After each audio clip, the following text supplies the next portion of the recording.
এই যে রিচার্জের দামটা 60 টাকা 70 টাকা বাড়ালো, কি দরকার ছিল বলুন তো? কোনো যুক্তি ছিল বাড়ানোর? একবারে 60 টাকা 70 টাকা বাড়িয়ে দিল, কারণ 60 পয়সা 70 পয়সা করে বাড়াতো, আস্তে আস্তে আগাও। 60 টাকা 70 টাকা বাড়িয়ে দিল, গায়ে লাগে বড্ড। চিন্তা করতে পারছেন তো একবার? এই রিচার্জের দামটা কেন বাড়ালো জানেন? না জানি না তো। তা জানবেন না তো, খোঁজ খবর তো রাখেন না। কেন জিজ্ঞেস করো কেউ? কেন কেন? হ্যাঁ, কেন জিজ্ঞেস করছেন?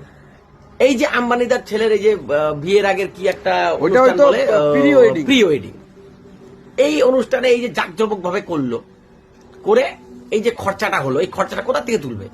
এই যে আপনাদের মতো সাধারণ মানুষের থেকে তুলবে। আপনারা বোকা, ঘুরে ফিরে আবার রিচার্জ করবেন।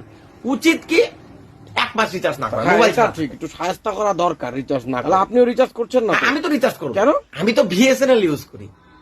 তো এইবার এই যে বিয়ের আগের অনুষ্ঠানে এত খরচা করে বাইরে থেকে সিঙ্গার এনে নাচানাচি করালো, গান করালো, এই টাকাটা এখন আপনাদের থেকেই তুলবে। হ্যাঁ, মজা করলো ওরা, টাকাটা তুলবে এখন আপনাদের থেকে। কেন, দেশে কি সিঙ্গারের অভাব ছিল? পয়সাটা তো কম নিত, টাকাটা আপনাদের থেকে তুলতে হতো না। বুঝতে পারছেন? 3 খানকে নাচিয়েছে, কি দরকার ছিল 1 খান কম নাচাতো, 2 খান কি নাচাতো? বিয়ের আগের অনুষ্ঠানে এই অবস্থা।